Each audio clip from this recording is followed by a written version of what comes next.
শুধুমাত্র সময়ের অপেক্ষা, আর মাত্র একটা ম্যাচ জিততে পারলেই আইএসএল 2024-25 মরশুমের লিগ শিল্ড জিততে চলেছে মোহনবাগান দল। তো তোমরা তো জানোই মোটামুটি মোহনবাগান টোটাল 49 পয়েন্ট পেয়ে গেছে, আর একটা ম্যাচ জিতে পারলেই হয়ে যাবে 52 পয়েন্ট, এবং এরপরে যে ম্যাচ দুটো পড়ে থাকছে সেই ম্যাচ জিতলে হারলো কোনো গুরুত্ব নেই।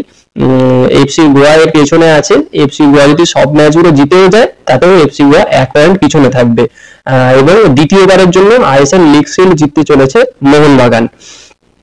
আর এর পরবর্তীতে মোহনবাগানের খেলা রয়েছে 23 ফেব্রুয়ারি উড়িষ্যা এফসির বিরুদ্ধে, যেটা মোহনবাগানের হোম ম্যাচ যুবভারতীতে হবে, যে ম্যাচের টিকিট সম্পূর্ণ সোল্ড আউট। হ্যাঁ ভাই, এই ম্যাচে ক্রেজ এতটাই বেশি, এই ম্যাচে চাহিদা এতটাই বেশি, এই ম্যাচে কিন্তু টিকিট অলরেডি বুকিং কমপ্লিট, কেউ টিকিট দিতে পারছে না। তো জিনিসটা বোঝাই যাচ্ছে যে এই ম্যাচটার গুরুত্ব কতখানি, এবং ম্যাচটার গুরুত্ব থেকে বড় কথা আনন্দ, যে এই ম্যাচটা জিতলেই মোহনবাগান লিগ শিল্ড জিতে যাবে।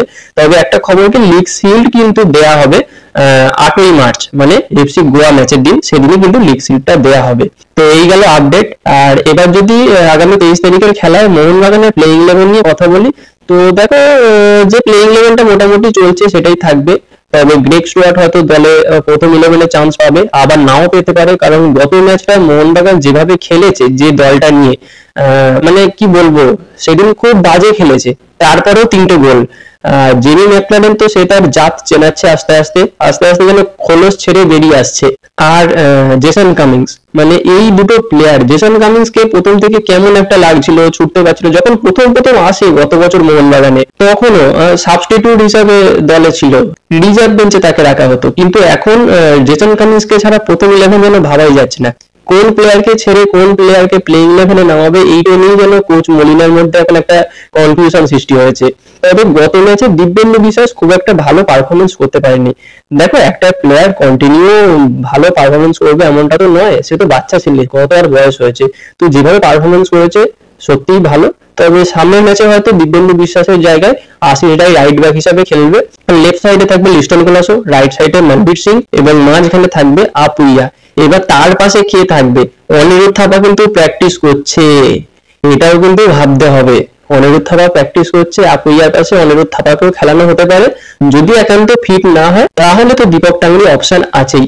আর স্ট্রাইকার পজিশনে জেমি ম্যাকলারেন হয়তো থাকবে, জেমি ম্যাকলারেন থাকবেই, আর তার সঙ্গে হয়তো আর একটু পেছন থেকে হয়তো অপারেট করবে গ্রেগ স্টুয়ার্ট। আর গ্রেগ স্টুয়ার্টকে স্টার্ট না করানো জেসন কামিংস আছে, তাকেও স্টার্ট করানো যেতে পারে, কোনো অসুবিধা হবে না। তবে উড়িষ্যা এফসির জন্য কিন্তু এই ম্যাচটা বেশ গুরুত্বপূর্ণ, টপ 6-এ কোয়ালিফাই করার জন্য। তাদের তো লিগ শিল্ড জেতার চান্স এই মুহূর্তে নেই, তবে তাদের যেটা চান্স আছে সেটা হলো টপ 6-এ ওঠার জন্য, নকআউট স্টেজ খেলার জন্য।